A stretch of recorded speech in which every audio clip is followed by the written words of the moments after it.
Diante dos seus olhos está o livro de Abacuque. Dependendo da sua versão, na versão que eu tenho, está o capítulo 1 na página do lado esquerdo, o primeiro versículo do capítulo 2, o restante do capítulo 2 e na página seguinte o capítulo 3. Na maioria das Bíblias deve ser assim, sim? Isto significa que este livro de Abacuque só toma 3 páginas.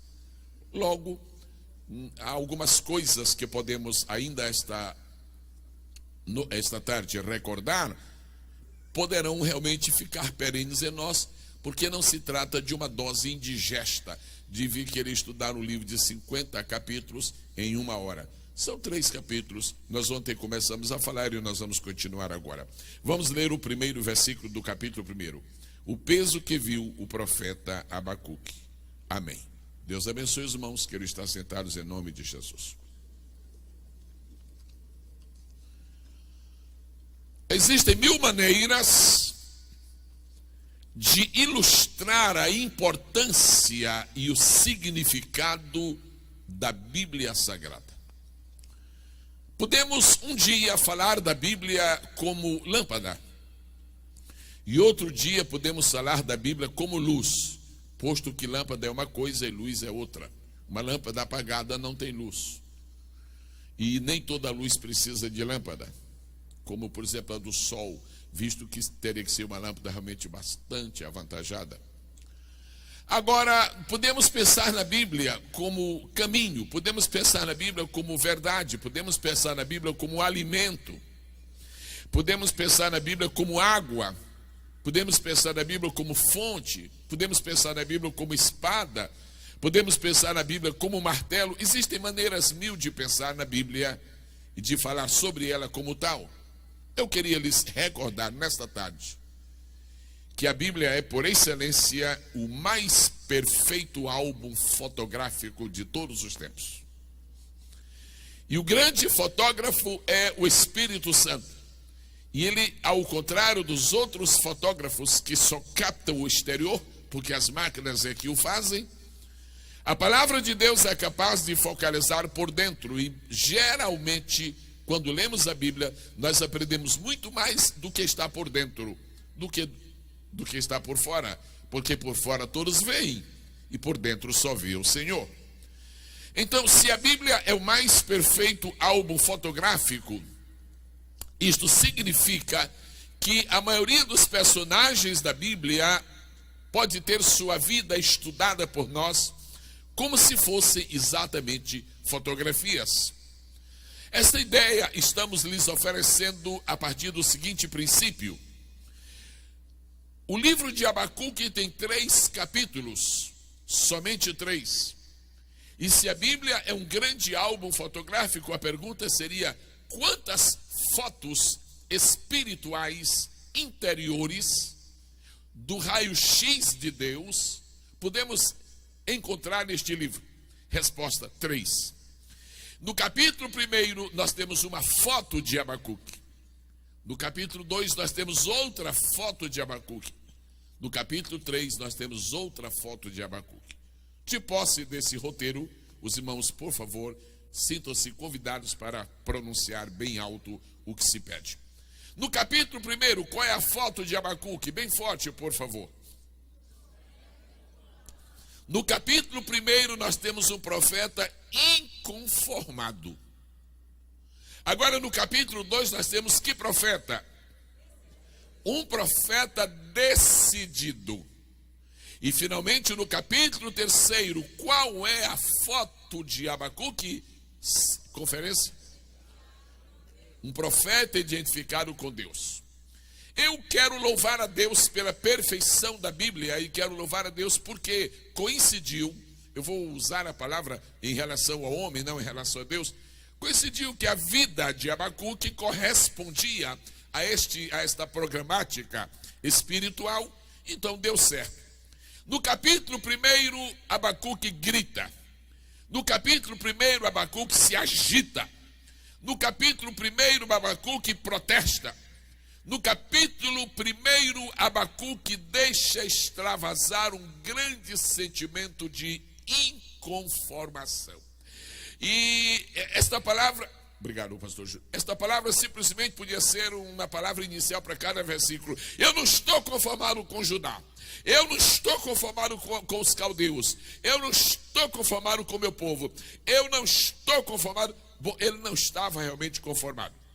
A pergunta agora é esta: há lições desta inconformação de Abacuque? Sim, há. Vamos então desdobrar o assunto. Primeiro, ele estava inconformado com... Letra A. Ele estava inconformado com a situação de Judá.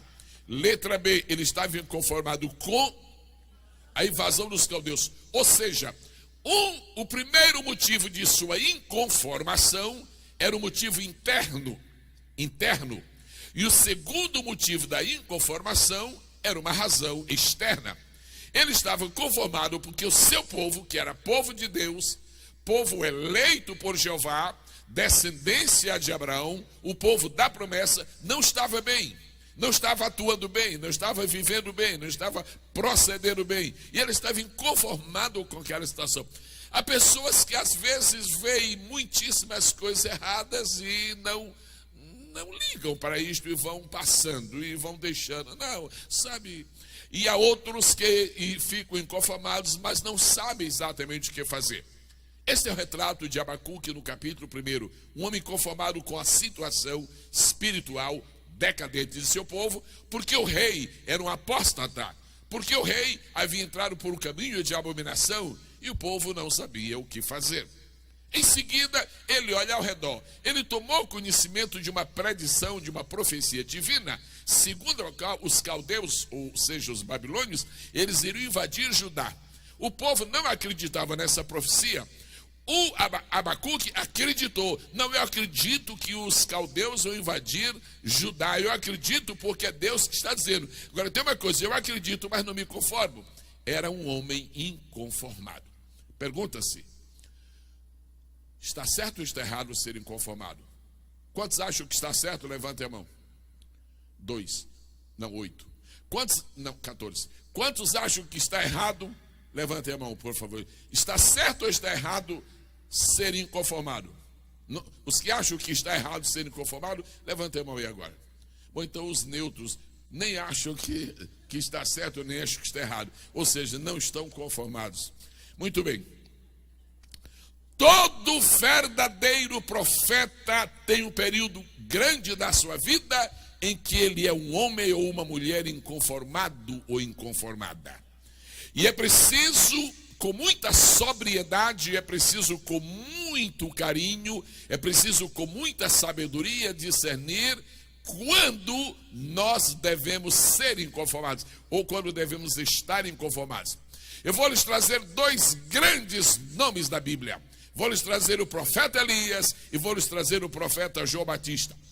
Em matéria de profeta, pastor Elias, o que é que a gente fala sobre Elias? É que Elias está acima mesmo. Elias é um grande profeta. Elias é um homem que está numa galeria dos mais significativos personagens da Bíblia. Pois bem, nunca é demais recordar, irmãos, que havia uma característica na personalidade e no ministério de Elias. Elias era um homem inconformado. E quanto maior é a inconformação de um profeta, muito mais grandeza haverá no seu ministério. Nós vamos desdobrar isso e eu penso que chegaremos à unanimidade. Elias era um profeta inconformado. Enquanto havia profetas alugados para profetizar a favor de Acabe, enquanto havia profetas assalariados por Acabe para dizer boas coisas a respeito dele, Acabe nunca se deixou manipular. Então ele era um homem inconformado. Ele não podia admitir que o reino tivesse o comando teórico de Acabe e uma tutela espiritual déspota e perversa de Jezabel. Então Elias era um homem inconformado. O outro profeta da Bíblia que era inconformado era o profeta João Batista. Ele não podia admitir que Herodes fosse o homem que era. Ele não podia admitir que aquelas pessoas aparecessem para serem batizadas quando não estavam, na verdade, arrependidas. Então, há um estágio da nossa vida, há um momento do nosso ministério, há algumas circunstâncias que nos cercam que vão exigir de nós que sejamos inconformados. Agora, o que é que isto significa? Primeiro, Deus não quer que seus profetas sejam pessoas de conchavos. Eu vou repetir. Ou Elias vai se conformar com Acabe e fazer um acordo com ele, ou então ele vai ser inconformado. Irmãos, só esta inconformação é que produz independência espiritual no homem ou na mulher de Deus. Independência espiritual. Sabe, o problema dos conchavos, eu poderia usar uma linguagem melhor, uma linguagem superior, mas eu vou usar e me permita usar uma única vez esta linguagem bastante baixa, só que ela é mais forte, ela é um tiro, e não é no escuro, é no claro mesmo. Todo profeta que se deixa ser conchavado pelo palácio, ele fica, como se diz no Brasil, em lugares assim, bem pueris, diz assim, tem a cauda escrava. Existe outra maneira de falar isso. Muito bem, tem a cauda escrava. Então o que acontece? Acontece que as pessoas que desejam ser verdadeiros profetas de Deus não podem ser pessoas de conchavos. Ou seja, profetas de Deus não podem negociar o seu ministério. Ai daqueles que estão aceitando ser consagrados por causa de uma oferta, por causa de um aceno de mão. Essa mão que acena negociando, amanhã ela pode não estar mais se abrindo nem fechando. A única maneira correta de entrar no ministério é por um chamamento de Deus, é por uma vocação de Deus, tem que ter credenciais espirituais. Isto aqui não é cabide de emprego, não se pode ser padrinho de ninguém e muito menos afilhado de alguém. Ou Deus chama ou não tem lugar no sagrado ministério. Ou Deus chama ou não existe lugar no ministério. Esse lugar é tão nobre, é tão sagrado. Eu era criança e ouvi pela primeira vez meu pai falar isto. E depois eu ouvi esta palavra centenas de vezes. Eu estou esperando em Deus que nós voltemos a falar esta palavra. Fulano de tal foi ordenado ao sagrado ministério. Os irmãos estão percebendo que esta palavra sagrada já não está mais em moda? A gente só diz ser ordenado ao ministério. Ordenado ao ministério, o ministro está fazendo no Brasil também foi. Ordenado ao ministério, o ministro da Educação do Brasil também foi. Agora, ao sagrado ministério, só alguém como Arão, que é chamado por Deus especificamente. Eu os convido nesta tarde, em nome do Pai, do Filho e do Espírito Santo, a que nós usemos outra vez e sempre esta expressão. Esta noite, hoje à noite, vai haver consagração ao sagrado ministério. Não é porque algumas pessoas se venderam por aí que o ministério deixou de ser sagrado. Não é porque algumas pessoas traíram o ministério que ele deixou de ser sagrado. Não é porque Judas traiu Jesus que apóstolo se barateou. Apóstolo é apóstolo. O Judas é que deixa de ser apóstolo. Mas os verdadeiros têm o selo da presença e da glória de Deus. Aquele estado de espírito de Abacuque, que às vezes nos espanta. Abacuque, você está muito duro. Abacuque, você está muito feroz. Não, eu estou inconformado. Eu não negocio com Manassés, porque Manassés é o rei ímpio. Eu não negocio com Amon, porque Amon é um rei perverso. Eu não negocio. Irmãos e irmãs, eu vou pedir que todos aqueles que são parte do sagrado ministério do Senhor Jesus, levantem sua mão por bondade e vamos bradar com muita alegria: meu ministério não está sujeito a conchavos. De novo, meu ministério não está em leilão. Nosso ministério não está em leilão, que esperando quem dá mais. Ministério não é artigo de leilão, quem dá mais? Aqui eu dou mais, vem para cá. Aqui. Nosso ministério não está em leilão, nosso ministério está nas mãos do Senhor. Diz a Bíblia, os anjos da igreja do Apocalipse, capítulo 1, 18 a 20, eles estavam na mão direita de Jesus. Na mão direita de Jesus não há conchavos, nem há leilões. Digam ainda uma vez comigo, não precisa mais levantar. Não levanta a mão, levanta só a voz. O sagrado ministério não está em promoção.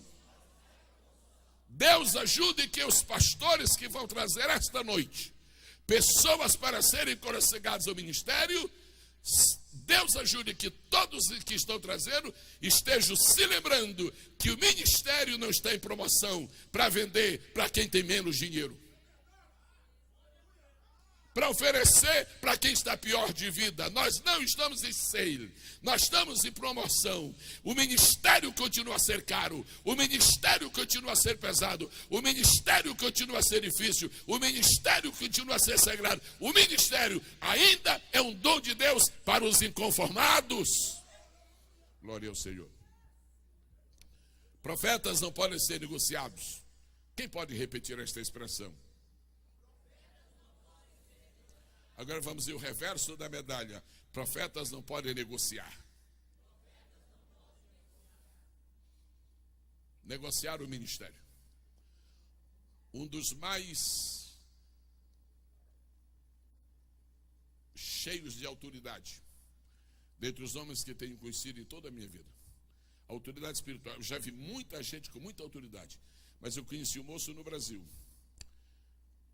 Poucas vezes tenho visto igual. E por um grande respeito aí, apesar de já ver partido desta vida, mas eu ainda vou omitir o seu nome. Aquele moço fantástico, ele estendia a sua mão assim, de longe, 100, 200, 300 metros. O que mandava o demônio fazer? Vamos lá, dá uma volta aí, escorrega, dança, pula. O demônio obedecia literalmente. Quando chegava, eu estava numa ocasião numa cruzada evangelística e aquele moço iria pregar. E antes de pregar, tinha uns arroaceiros ali por perto. Ele olhou e viu aqueles arroaceiros e disse: vocês estão todos endemoniados. Então é o seguinte, vocês aqui, esse pessoal que todo vem aqui para cima. E eles foram. Disse: é o seguinte, agora todos os demônios que estão afligindo vocês, agora fiquem controlados por Deus a partir desse momento. E eu quero que todos os demônios agora se ponham de braços cruzados para trás. Eu não estou contando uma coisa que eu li no repórter da primeira hora. E então, imediatamente, todo mundo, o pessoal pôs a mão para trás e disse: só vão soltar essas mãos quando eu mandar. E ele pregou aproximadamente, ele pregava pouco, ele pregou aproximadamente uns 20, 25 minutos, e depois levou um longo tempo em oração, etc. E o pessoal lá para as tantas da noite, alguém disse: pastor, e aqueles? Não, deixa eles lá. E um pouquinho antes de terminar, ele disse: agora vocês podem se soltar, soltem-se e desapareçam, vão para as portas do inferno. Aquele povo foi todo liberto. Irmãos, que preço tem um ministério desse? Isso é uma coisa muito linda. Este moço viajou para uma cidade do sul do Brasil e hospedou-se num hotel. Quando ele iria fazer uma cruzada de 3 noites. Quando ele estava no hotel, ele estava orando ao Senhor. O Senhor apareceu a ele e disse: olha, eu quero que você me atenda. Ele disse: pois não, Deus, eu sempre procuro te atender. Vão te fazer uma grande oferta nesta cidade, não aceites, porque o que eu te dei vale mais do que isto. Disse: perfeitamente, Senhor. Ele foi. Primeira noite, algo tremendo que aconteceu. Eu não estava na cruzada, mas eu conheço a história com detalhes. Na segunda noite, aquele moço foi. Na primeira noite, aquele moço foi e pregou extraordinariamente. Com os resultados da primeira noite, o boato, a informação correu e um cidadão da cidade mandou chamar aquele moço, identificou, mandou chamar no hotel e no dia seguinte levou à sua casa. Ele disse: a minha filha está muito enferma, está para morrer e eu queria que o senhor orasse por ela. E antes dele sair do hotel para a casa daquele moço, Deus disse: lembra-te do que eu te falei. Não, senhor, não estou lembrado. E ele foi, e quando chegou lá, orou. Era um caso mortal, a moça está desenganada. Ele fez uma oração assim, que a gente achava que não valia coisa nenhuma. E ele orou, quando a disse, agora pode levantar a menina. A moça levantou, ficou boa, tudo bem. Aquele cidadão era proprietário de uma agência de automóveis, naquela cidade do sul do país. Aquele homem ficou tão empolgado, porque sua grande fortuna era realmente a sua filha. Seu grande tesouro era aquela joia. Ele disse, eu vou fazer por esse moço qualquer coisa.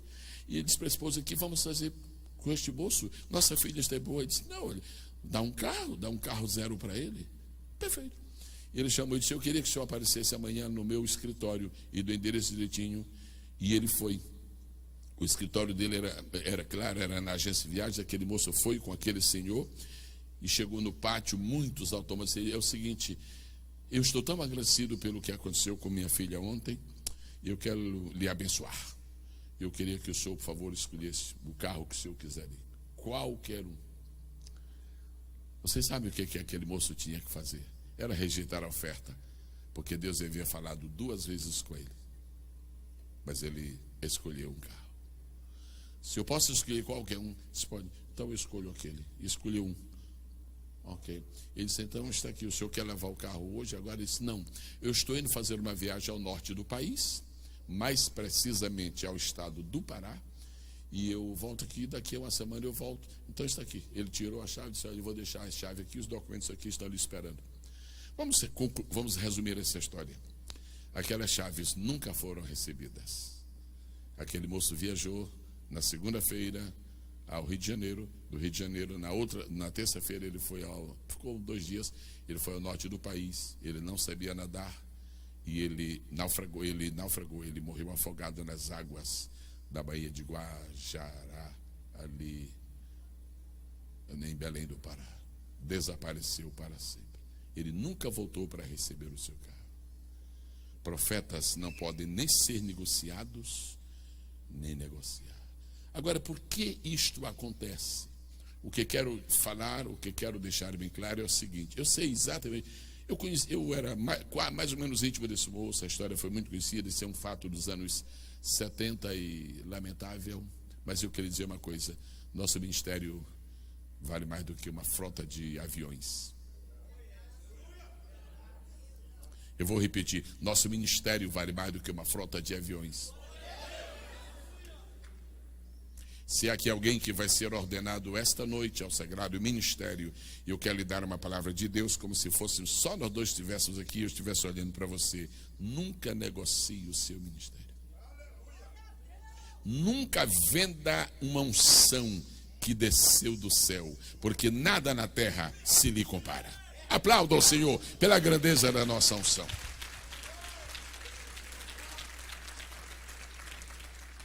Agora eu quero dizer para os irmãos quanto vale um ministério. O preço é incalculável, mas eu quero fazer um cálculo. Mas eu não estou falando do ministério de qualquer pessoa, estou falando do ministério de um profeta. O aniversário era de Herodes. Herodes estava completando anos e mandou fazer uma farra. Alguns lugares chamam de festa.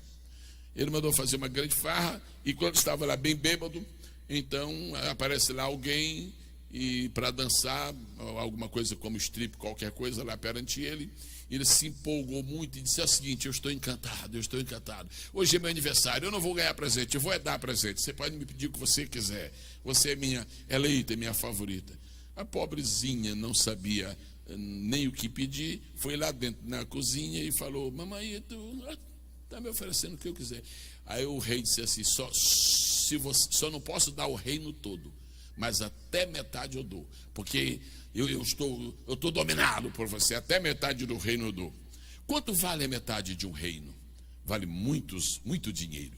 Quanto vale a metade de um reino? Vale muito dinheiro. Quando a senhora disse, ele falou que dá até metade do reino, é o seguinte, eu sei de uma coisa que vale mais do que a metade de um reino. O que é? É a cabeça de um profeta. Ela voltou e disse, Herodes, já tenho a resposta. Pode falar, o que você quer? Quantos milhares de dólares? Não, não quero dólar. Quantos colares? Não, não quero colares.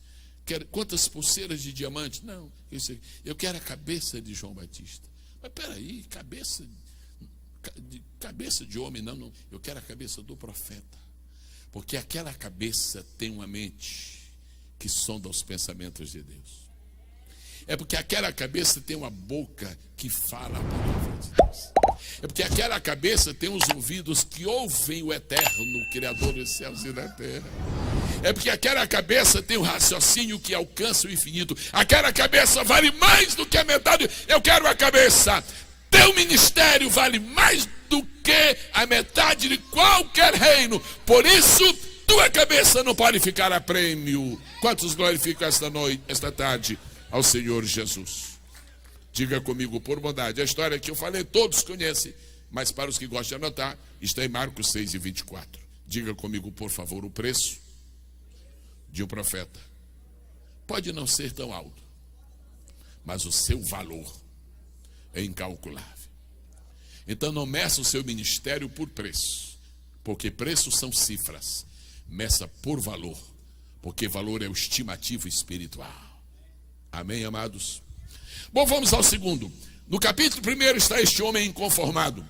E este homem inconformado é um profeta que não negocia seu ministério, que não aceita que os caldeus façam chantagem com os judeus e que não aceita que um povo escolhido por Deus viva de tal maneira que desagrade a Deus.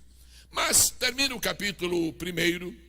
O capítulo 1 termina com uma pergunta de um homem inconformado: porventura, por isso, esvaziará sua rede e não deixaria de matar os povos continuamente? Estamos falando de avivamento para as nações. E aqui no versículo 17, as nações estão morrendo. Por isso que ele clama por avivamento, porque as nações estão morrendo no final do capítulo 1. Agora entramos no capítulo 2. Ele não vai ficar a vida toda inconformada, senão suas mensagens seriam sempre lastimáveis ou lastimosas. Ele não vai ficar o tempo todo inconformado, senão ele iria convidar o povo para fazer protestos sindicais nas ruas de Jerusalém. Ele passa para uma segunda fase, ele passa para uma segunda dimensão. E no capítulo 2, nós vemos um profeta decidido. Mas decidido aqui, eu quero pedir que todos que têm seu roteiro digam: letra A, bem forte.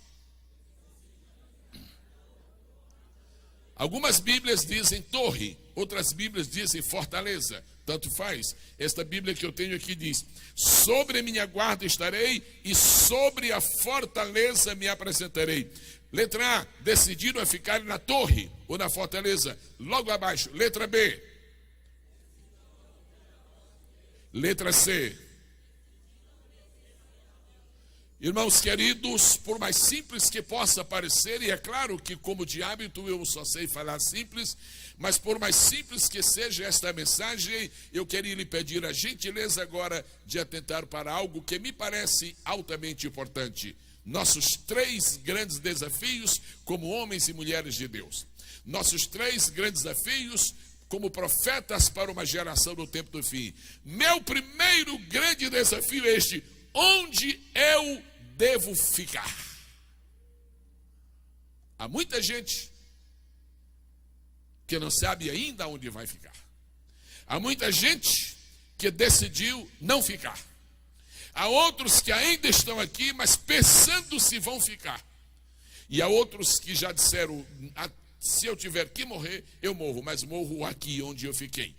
Primeiro desafio: onde eu devo ficar? Segundo desafio: que voz eu ouvirei?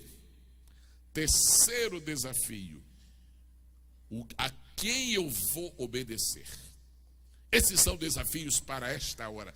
Toda vez que brota o avivamento na história da igreja, as pessoas têm que tomar 3 decisões.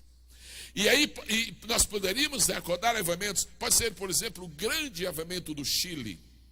Pode ter sido o grande avivamento em Cuba. Em Cuba, eu falei ontem no macarrão Castro, mas as pessoas não sabiam como é que é macarrão em espanhol, e eu só queria lembrar que macarrão em espanhol é Fidel. Pois bem, então o que acontece? Em Cuba houve um grande avivamento nos anos 50. Houve um grande avivamento nos anos 70. 70 no Chile. Está havendo ainda agora um grande avivamento na Guatemala. Houve um grande avivamento nas Ilhas Hébridas. Houve um grande avivamento na Indonésia. Ainda há um avivamento muito grande no Brasil, etc, etc. Toda vez que Deus manda um avivamento para a sua igreja em qualquer parte do mundo, as pessoas que estão onde Deus manda o avivamento têm que tomar 3 decisões. Primeira, onde eu vou ficar? Dentro ou fora do avivamento? Onde eu vou ficar? Esta ainda é a inquietude para algumas pessoas. Esta ainda é a incógnita para algumas pessoas. Onde eu vou ficar? Depois que decidem onde vão ficar, tem o segundo desafio: que voz eu vou ouvir? E por último tem o terceiro desafio: a quem eu vou obedecer? Vamos então ver agora, não é o homem inconformado, é o homem decidido. Versículo 1 do capítulo 2. Sobre a minha guarda estarei, e sobre a fortaleza me apresentarei. Alguma Bíblia cuja versão não usa esta palavra que eu li agora, minha guarda, tem uma versão que diga outra coisa, outra palavra? Alguém tem uma versão no versículo 1, sobre a minha guarda estarei. Alguém tem uma outra palavra? Diga, que palavra eu montei? Torre. Tem torre, depois tem fortaleza? Ok, torre de vigia. Ok, muito bem. Sobre a minha torre, ou sobre a minha guarda. Agora, por favor, eu quero chamar os irmãos a atenção para um pequeno detalhe. Vamos dar juntos agora a primeira palavra do verso 1. 1, 2, 3. Sobre. Agora, a segunda palavra, mesmo que seja uma única letra, vamos tê-la como palavra. Segunda palavra. Agora gritem a terceira palavra. Minha. O que mais? Guarda ou torre. Note bem. Aqui não está falando da torre de Deus. Aqui está falando da minha torre. Agora, torre, alguma versão aí, eu entendo que alguma versão diz torre de vigia, ou seja, o lugar onde a pessoa ficava estabelecendo vigilância, ou seja, o lugar onde a pessoa realiza o seu trabalho, certo? Aqui não está falando, portanto, de uma pessoa desocupada. Aqui não está falando de uma pessoa sem função. Aqui está falando, pastor Alex, de alguém que tinha uma função, correto? Sobre a minha guarda, eu tenho a minha guarda. Ok. Há uma diferença entre quando uma pessoa deixa a igreja e ela não tem nada que fazer naquela igreja, ela apenas assiste o culto. Há uma diferença muito grande entre essa pessoa e aquela pessoa que abandonou uma igreja e tinha alguma função na igreja. Há uma diferença muito grande, muito grande, muito grande. Há uma diferença muito grande entre aquele irmão que só vem ao culto no domingo à noite, apesar de ser membro, apesar de ser batizado, um dia eu não vejo mais essa igreja. Ele deixou aquela igreja, mas ele não abandonou uma posição, ele não abandonou um posto, ele não abandonou uma guarda, ele não abandonou uma torre, certo? Quantos entenderam isto, por favor, dizer amém. Ok, eu não vou continuar a explicação. Eu vou só recordar uma história. A Bíblia diz que existem 2 tipos de demônios. Os demônios eram anjos, amados irmãos. Os demônios eram anjos. Hoje nós não chamamos de anjos mais, chamamos de demônios. Se chamar de anjo tem que usar a palavra bíblica, decaído ou caído. Os demônios eram anjos que serviam a Deus lá em cima. E quando Lúcifer fez aquela revolta, então aquela onda de anjos, nós vamos contigo, nós te aplaudimos, nós te seguimos. E daquele grupo que saiu com Lúcifer, havia 2 classes de anjos. Os anjos que não tinham nenhuma ocupação específica, usando uma linguagem militar. Pouca gente aqui serviu o exército, muito bem. Eles eram anjos que não tinham ocupações definidas, não tinham posto, não eram graduados, não eram tenentes, não eram sargentos, não eram capitães, não eram cabos, eles não tinham ocupação. Esses anjos que não tinham nenhuma ocupação foram transformados em demônios e ficaram soltos. São esses ordinários que perturbam por aí, soltos. Agora imagine, eles não faziam nada lá, quer dizer, não faziam nada em caráter efetivo. Tinha uma missão para fazer, faça isto, ele ia fazer. Já fiz, agora espera outra missão. Faça isto, já fiz, agora espera. Mas havia os outros que tinham ocupações definidas. Isso que Abacuque chama de minha guarda, meu posto, minha torre. Esses anjos que tinham ocupações definidas, vamos dizer, equivalendo a sargento, equivalendo a capitão, equivalendo a tenente, tinham postos de comando e tinham funções definidas. Quando eles desceram com Lúcifer e foram transformados em demônios, Deus não os deixou soltos. Deus os prendeu. Por quê? Porque eles tinham uma autoridade lá no céu, autoridade dada por Deus para exercer aquela função. E Deus sabia que, se eles descessem com aquela função e ficassem aqui, ora, esses que não tinham função de nada, perturbam do jeito que perturbam. Imagina um que ele era um capitão, imagina um que ele era um primeiro sargento, já pensou que arruasse? Aí Deus disse, fiquem trancados. Nós iremos julgar esses idiotas um dia e daremos a palavra de decisão sobre o seu juízo. Bom, eu acho que os irmãos entenderam o que é que eu quero dizer. O pecado de quem deixa um posto é maior do que o pecado de quem não deixa um posto.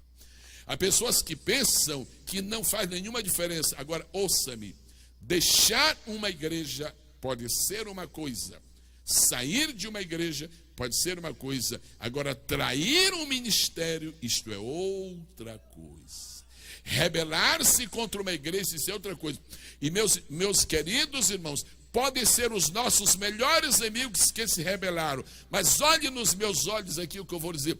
Podem ser os nossos melhores amigos, se rebelaram, são seguidores de Lúcifer e dos demônios que estão acorrentados. Por quê, pastor? Porque a rebelião é como o pecado de feitiçaria.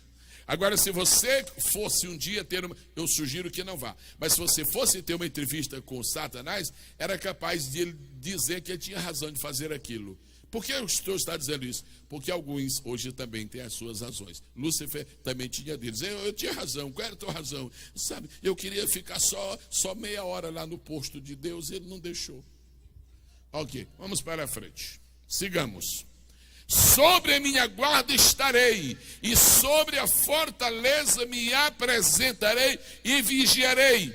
O lugar de profeta é na torre, o lugar de profeta é na fortaleza. Agora eu quero tomar esta palavra, fortaleza.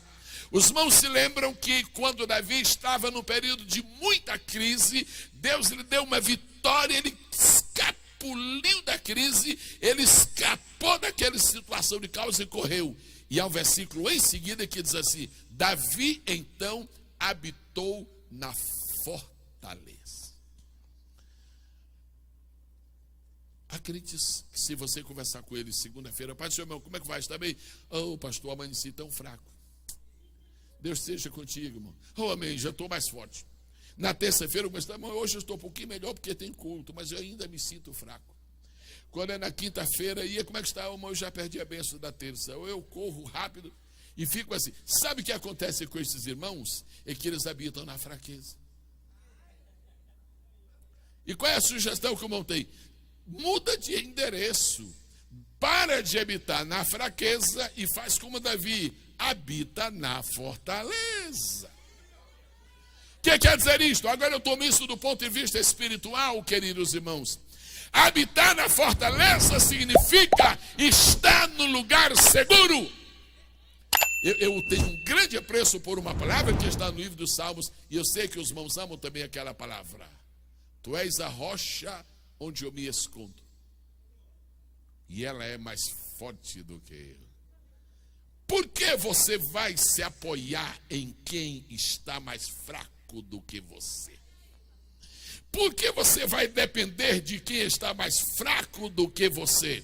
Nesta tarde, que já está virando noite, Deus diz: eu estou vos levantando como meus profetas, mas só usarei aqueles que habitarem na fortaleza. Aplauda ao nosso grande Senhor. Há 3 decisões que teve que tomar o nosso querido irmão Abacuque. Primeira, ele decidiu ficar na torre, ficar na fortaleza. Ele saiu do meio da rua, onde estava só conferindo os pecados de Judá, e foi para a torre, onde ele poderia ver o ambiente. E por extensão, espiritualmente, como a torre é alta, ele estava vendo o futuro. E como ele viu o futuro, ele viu o avivamento vindo com as grandes bênçãos do Senhor. A Bíblia diz: lâmpada para os meus pés. Há pessoas que gostam muito deste salmo, deste versículo 105, salmo 102, mas só conhece a primeira parte. Lâmpada para os meus, lâmpada para os meus, lâmpada para os meus, lâmpada para os meus. Irmãos, não é só isto o versículo. Se você ficar só com esta primeira parte, você só vai ver o lugar onde você pisa. Se você só compreender esta primeira parte, você não tem futuro, você não tem promessa, você não tem esperança, você tem confiança para hoje. Lâmpada para os meus pés quer dizer segurança para hoje, mas repara o restante: luz para o meu caminho, quer dizer segurança para o futuro, esperança para o dia que vem. Luz baixa, lâmpada para os meus pés, mas não tem só luz baixa o carro não, tem luz alta. Quando tu quiseres conhecer o que Deus preparou para ti, acende a luz alta. Agora, quando quer saber o que Deus está fazendo, o milagre que Deus está fazendo contigo hoje, liga a baixa. Vê como os teus pés estão protegidos hoje. Mas olha que o caminho de vitória já está traçado para ti. Em terceiro lugar, bom, ele estava decidido a ouvir a voz de Deus. Vamos lá. Sobre minha guarda estarei, sobre a fortaleza me apresentarei e vigiarei para ver o que fala comigo e o que eu responderei quando eu for arguido. Está escrito no seu roteiro uma expressão, diz assim: obedecer é a forma correta de responder a Deus. Vamos agora para o capítulo 3. O capítulo 3 do livro de Abacuque. No capítulo 1 está o profeta inconformado. No capítulo 2 está o profeta decidido. Decidir, irmãos, é uma grande atitude. Ser decidido, irmãos, é uma grande qualidade. Agora não pode ficar só eu já decidi. Agora não fui, mas eu já decidi. Olha, eu ainda estou aqui, viu, mas eu já decidi ir. Mas não foi. Decidiu, mas não foi. Nós temos a terceira e última parte, que é simplesmente maravilhosa e brilhante. Capítulo 3 do livro de Abacuque. Espero que depois desta conferência você tenha um grande apreço pelo livro do profeta Abacuque. Amém? Terceiro capítulo, um profeta identificado com Deus. Sabe, uma das grandes crises que assolam o mundo espiritual na igreja, na casa do Senhor, é a crise de identidade, a crise de identificação. Sabe quando foi que começou a identificação oficial da igreja? A identificação oficial, pública, coletiva, a nível mundial? Está lá no livro de Atos dos Apóstolos, capítulo 11, e diz assim: e os discípulos foram pela primeira vez chamados de cristãos. Olha, não esqueça este versículo da Bíblia, que ele é uma torre, ele é um fundamento, ele é um ponto de referência. Este versículo significa que a partir daquele dia a igreja ficou identificada com Cristo. Até aquele dia não havia uma identificação formal, havia informal, mas naquele dia ficou uma identificação formal. A palavra cristão quer dizer identificado com Cristo. A palavra cristão quer dizer parecido com Cristo. A palavra cristão quer dizer aquele que anda com Cristo. Tudo que envolver a pessoa de Cristo tem que envolver a pessoa do cristão. Porque algumas heresias das mais berrantes que existem no mundo, na hora da estatística, do censo demográfico, pergunta sua religião, eles dizem cristão. Existe gente que, na verdade, merecia o nome de macumbeiro, mas lá no recenseamento está escrito assim, cristão. Sabe por quê? Porque cristão é uma identidade, porque cristão é status. Irmãos, o nosso primeiro maior status é ser cristãos. Ou seja, nós temos uma identidade e uma identificação com Cristo. No capítulo 3 do livro do profeta Abacuque, aparece a sua identificação. Vamos ler os versos 1, 2 e 3. Oração do profeta Abacuque sob a forma de canto. Ouvi, Senhor, a tua palavra e temi. Aviva, Senhor, a tua obra no meio dos anos. No meio dos anos a notifica. Na ira, lembra-te da misericórdia. Deus veio de Temã e o santo do monte de Parã. A sua glória encobriu os céus e a terra encheu-se do seu louvor. Parece que quem escreveu esses 3 versículos não foi o que escreveu o capítulo 1. Parece que quem escreveu estes versículos não foi quem escreveu o capítulo 2. Mas sabe o que é, irmãos? Faça, por favor, imite o meu gesto, por favor. Por favor. Ontem. Alô? Ontem. Hoje. Amanhã. Depois de amanhã. Futuramente. Tua vida tem que ser assim. Nós vamos crescendo de força em força. Você tem que estar hoje melhor do que ontem. Mas eu tenho uma notícia tremenda para os irmãos. Como já estamos 6 horas da tarde, eu já tenho uma notícia boa. Amanhã será melhor que hoje e amanhã será. Nós não estamos caminhando para trás, nós estamos caminhando para frente. Eu quero glorificar a Deus pelo homem conformado no capítulo 1. Aleluia por Abacuque 1. Mas eu quero glorificar mais a Deus por Abacuque 2. Eu vejo que Abacuque cresceu, ele prosperou. Você não pode ter um fim de ministério inferior a um princípio. Você não pode hoje ser um museólogo, um arqueólogo. Ih, pastor Raul, é porque o senhor não me conheceu nos anos 80, o poder que eu tinha, a autoridade que eu tinha. Você trabalha em museu, você é arqueólogo, você está vendo o passado. O dia melhor da vida não foi ontem, porque já passou. O dia melhor da vida é hoje. Agora, melhor do que hoje é amanhã, quando ele se transformar hoje. Hoje é um dia tão maravilhoso que ele se chama presente, gift. Ele é o presente de Deus para você. Viva esse dia numa nova dimensão, em nome de Jesus. Glória a Deus. Agora, olha aqui o que eu queria trazer para o irmão. A primeira parte do ministério de Isaías, a maioria dos pregadores fala isto. E eu acho que o pastor Alex é capaz de já ter falado também. Prega muito e prega bem, graças a Deus. Que o capítulo 1, capítulo 2, capítulo 3, capítulo 4, capítulo 5 de Isaías, Isaías andava pela cozinha do palácio. Todo pregador prega isso, não é verdade? E no capítulo 6, ele teve aquele encontro com Deus. Aí mudou tudo.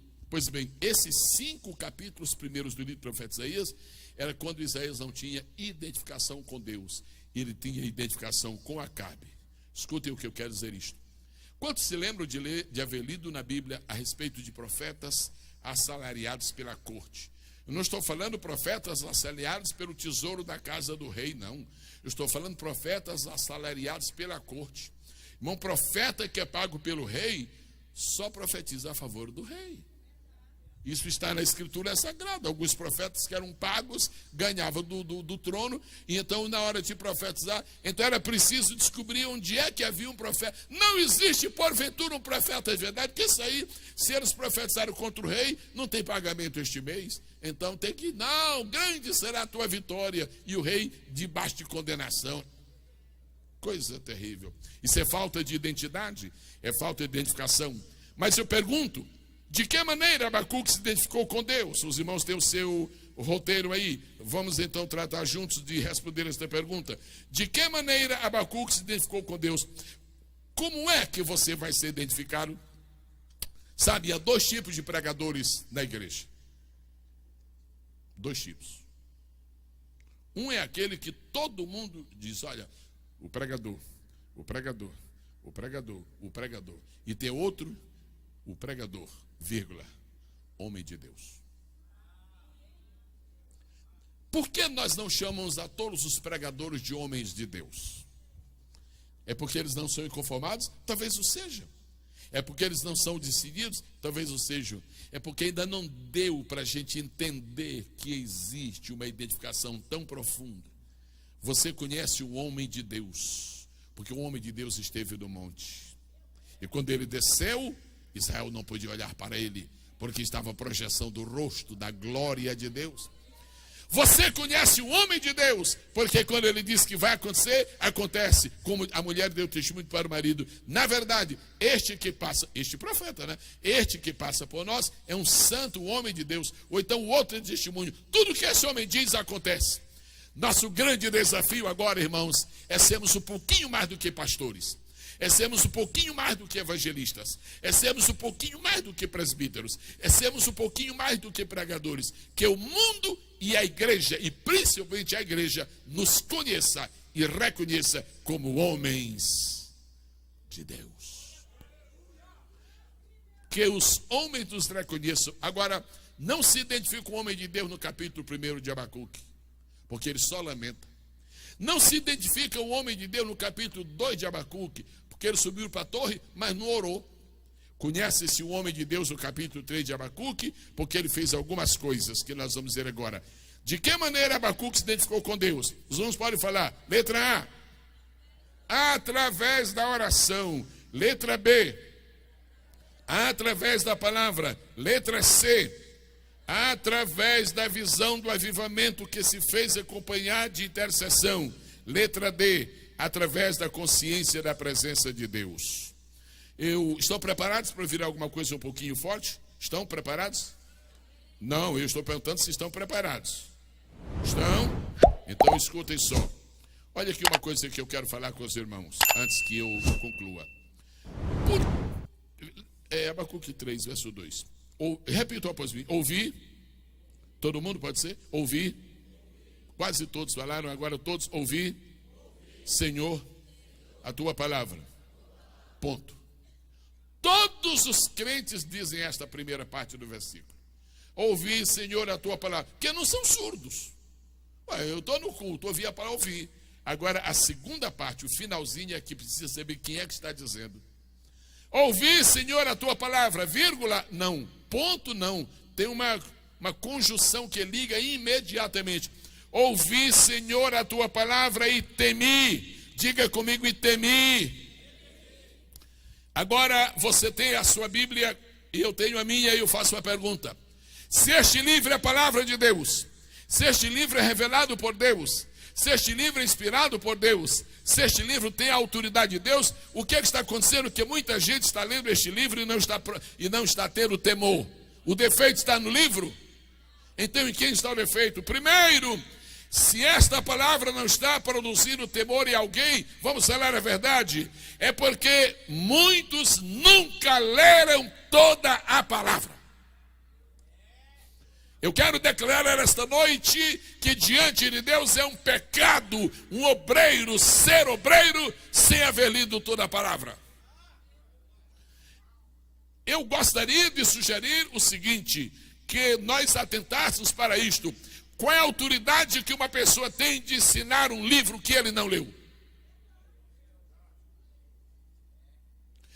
Você aceitaria ir ouvir uma aula de geografia e chegando lá na sala de aula, o professor chegar, olha, vocês me perdoem, eu não li ainda todo o livro, mas como eu conheço um pouco do Oceano Atlântico, outro dia eu falo sobre os outros oceanos, você nunca mais voltaria a esta classe.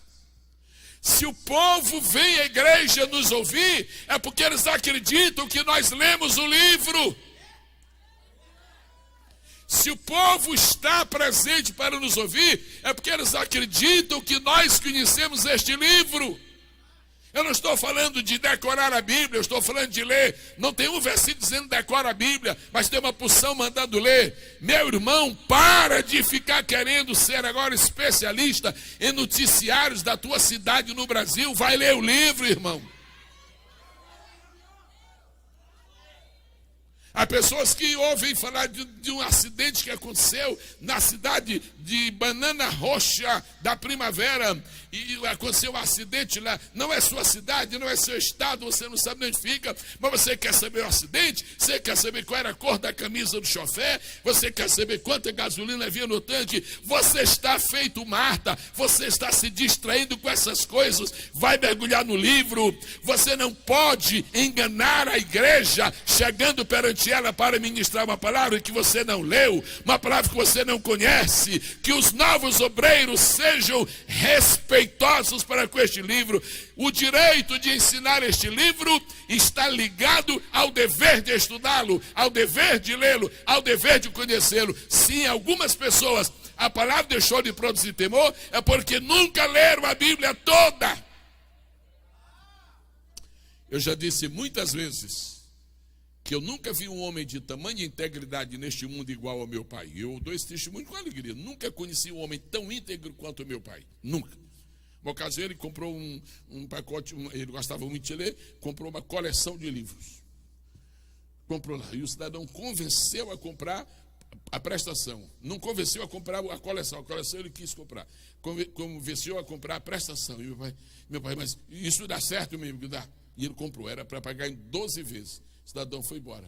Meia hora depois, meu pai disse o seguinte: eu vou saber onde é que aquele homem está, eu vou atrás dele. Eu vou pagar tudo. O senhor tem 12? Não, eu vou pagar tudo. Eu li na Bíblia: a ninguém devais coisa alguma. A Bíblia de tal maneira entrou na mente dele que ele não aceitava absolutamente nenhuma tergiversação. Bom, eu só queria dizer que ele leu a Bíblia toda de Gênesis a Apocalipse 260 vezes. Então, ele assimilou o caráter de Deus. Vamos concluir, meus queridos irmãos. Algumas pessoas leem a Bíblia e não têm temor porque não leram toda. Outras pessoas não estão lendo a Bíblia não, irmãos. Estão lendo seleções da Bíblia. Os irmãos conhecem aquela revista chamada Seleções? Os irmãos sabem como é que aquela revista ela apareceu no mundo aí? Ela foi produzida. Havia uns executivos que queriam ser conhecedores da literatura que estava aparecendo, mas eles não tinham tempo de ler aqueles livros grossos de 900 páginas. Então o cidadão muito esperto teve uma ideia. Escuta aqui, e se eu condensar este livro? Não, se você condensar eu pego, porque eu só quero o principal. E ele fez uma vez, fez duas, então depois pronto, olha o que aquele cidadão ganhou de dinheiro com as Seleções. Hoje já não é uma revista tão famosa, o dono foi. Algumas pessoas estão lendo Seleções da Bíblia. Existem pregadores formados, diplomados em João 15. Existem ministros do Evangelho diplomados em Salmo 46. E não passa nem para o 47 e nem volta para o 45. É por isso que nós não encontramos o temor completo. Tem passagem da Bíblia que foi escrita para produzir conforto. Tem passagem da Bíblia que foi escrita para produzir esperança. Mas quem lê a Bíblia toda vai descobrir que há passagens da Bíblia que foram escritas para produzir temor. Se nós não lermos esta passagem, o efeito não virá ao nosso coração. Quem pode dizer aleluia? Agora, o que é que você tem aqui? A sua mente, certo? Sabe por que muitas pessoas não têm temor quando leem a Bíblia e não conseguem temor? É porque lê a Bíblia com a sua mente, com seu intelecto, com seu raciocínio. Isso aqui é letra, irmãos.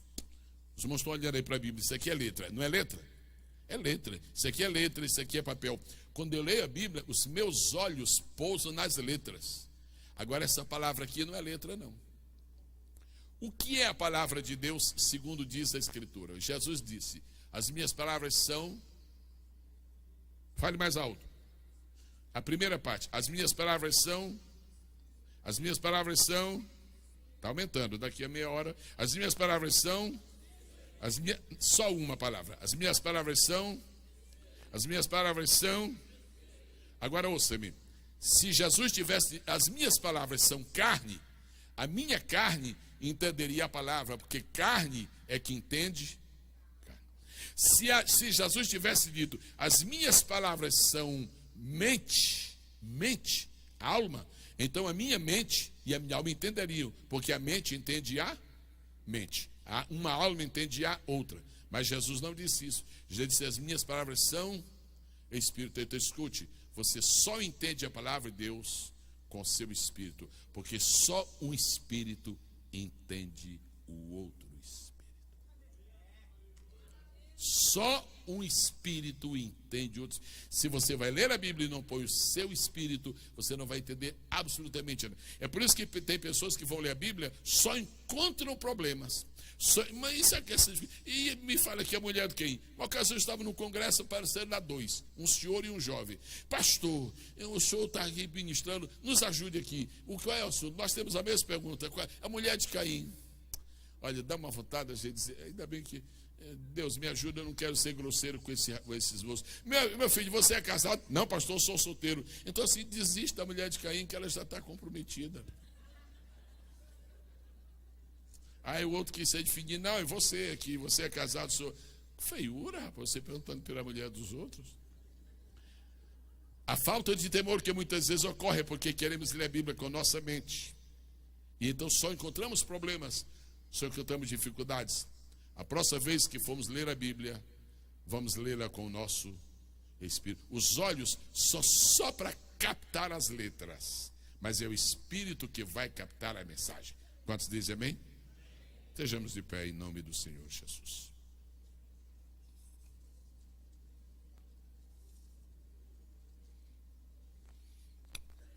Abacuque capítulo 3, versículo de número 3. Os irmãos podem ler bem forte, por favor? 3 e 3. A primeira sentença, bonito. Outra vez. Só mais uma, irmãos, para ver se melhora. Deus veio de Temã. E a continuação diz, o santo do monte de Parã. Sabe quando foi que mudou a vida de Abacuque? Sabe qual foi o sinal de que a vida de Abacuque foi transformada? Sabe qual é a prova mais evidente de que o capítulo 3 é escrito por um homem que está melhorando e melhorando? Essas duas palavras são importantes. Deus veio. Não diz Deus foi. E nem diz Deus veio. Com essas duas palavras eu deixo para os irmãos uma pequena ideia que você pode desenvolver. Só diz Deus veio quem sente consciência da chegada dele. Só diz Deus veio quem tem consciência da presença dele. Na hora que as coisas mudaram no coração de Abacuque, ele disse, não, Deus veio. No capítulo 1, Deus vai vir. No capítulo 2, Deus virá. No capítulo 3, não, Deus já veio. Ele veio de Temã, ele veio de Parã. Está se referindo ao dia em que Deus veio para dar a lei. E a consciência é esta. Se Deus veio uma vez para dar a lei, ele veio outra vez para dar a graça. E nós nesta noite, se cremos que ele veio uma vez para dar a lei e veio outra vez para dar a graça, ele vai vir outra vez para dar a plenitude de um grande avivamento. Amém? Por favor, irmãos, eu quero concluir, deixe-me fechar a Bíblia, eu quero concluir lhe dizendo algo que eu reputo por importante. Abacuque era um profeta famoso? Não. Abacuque era um profeta conhecido? Abacuque era um profeta destacado? Abacuque era um grande expoente como profeta? Qualquer pessoa ignoraria o Abacuque. Agora eu quero falar com você que acha que Deus não pode usar você, porque você chegou a dizer que é João ninguém. Você pode ser João, pelo menos eu vejo um ali. Agora ninguém não, você é alguém. Ouça-me, aquele homem desconhecido chamado Abacuque, esse profetazinho aí, viu, de 3 capítulos aí, chamado profeta menor. Ouça-me, esse Abacuque aí, até o nome a gente já não é. No inglês, a irmã disse, pastor, que negócio é esse que eu não entendi? Irmão falou, Abacuque, negócio de cozinhar. Não, eu estou falando Abacuque, é o profeta. Uma pessoa que era Abacuque. Ouça bem. Quando Paulo esteve neste mundo e foi ministrar a palavra de Deus, foi escrever a carta aos Romanos. Romanos capítulo 1, versículo 17, Paulo diz, o justo viverá da fé. Agora diga comigo, influência de Abacuque. Quando Paulo escreveu a carta aos Gálatas, capítulo 3, versículo 11, Paulo disse, o justo viverá da fé. Repita, por favor. Não, repita a influência de Abacuque. Quando o escritor da carta aos Hebreus escreveu Hebreus capítulo 10, verso 37, ele escreveu assim, o justo viverá da fé. Quando o mesmo escritor escreveu outro versículo, o versículo antecedente, ele diz assim: o que há de vir virá e não tardará. Quando Paulo pregou lá naquele concílio, lá, um verdadeiro concílio em Antioquia da Pisídia, a Bíblia diz que ele fez um grande sermão e disse: olha, o que está acontecendo aqui é o seguinte, é o que foi dito pelos profetas, farei coisas maravilhosas que nunca aconteceu. Sabe o que é isso? Quando Jesus estiver aqui reinando na terra, no período milenial, vai se cumprir uma palavra que está na Bíblia assim: a glória do Senhor encherá toda a terra. No milênio, sabe o que é que vai ecoar neste mundo? Diga. Eu tenho participado de literalmente vários, eu quase diria inúmeros congressos de jovens, de missões, muitos congressos. Sabe qual é o tema? O tema é este: aviva a tua obra no meio dos anos. Sabe o que é isto, irmãos? Nós estamos desde ontem e terminamos agora de falar sobre este livro. Sabe o que é isto, irmãos? Eu não estou falando de influência do profeta Elias. Eu não estou falando de influência de Moisés. Eu estou falando de influência de um pequeno homem desconhecido. Você acha que você não pode fazer nada neste mundo, com muito temor diante do Senhor. Mas a mesma quantidade de temor corresponde a uma intensidade de autoridade. Eu estendo minha mão e eu não vou pedir a Deus que faça o que fez Isaías, mas eu peço que faça o Abacuque. Se você for um Abacuque, você vai influenciar muita gente. Se você conseguir o que Abacuque conseguiu, você vai influenciar muita gente. Então, para concluir, se você não conseguir ser Jeremias, não desista, seja Abacuque. Se você não conseguir ser o profeta Elias para atear fogo do céu, não desista, seja o Abacuque. No milênio você será conhecido. Se você não conseguir ser um João Batista, que tem aquela autoridade de ordenar o Herodes para tomar jeito na vida, não desista. Não pense que Deus não pode usar você porque você não é famoso. Não pense. Você pode ser um Abacuque. Alguém esta noite que gostaria de ser pelo menos um Abacuque? E olha que esse pelo menos é muita coisa. Você gostaria de ser um Abacuque? Deus te dê a capacidade de influenciar as gerações, como Abacuque influenciou as gerações. Um dos hinos mais bonitos que nós ouvimos cantar nas nossas igrejas nessa época é o hino que fala: ainda que a floresça, ainda que a vide não, e a figueira, e o produto da oliveira, todavia eu me alegrarei. Esse hino é cantado no Brasil todo, nos Estados Unidos inteiro, é cantado pelo mundo. Você sabe o que é isso? Faça alguma coisa. E amanhã alguém vai dizer: influência, influência, influência, influência, influência.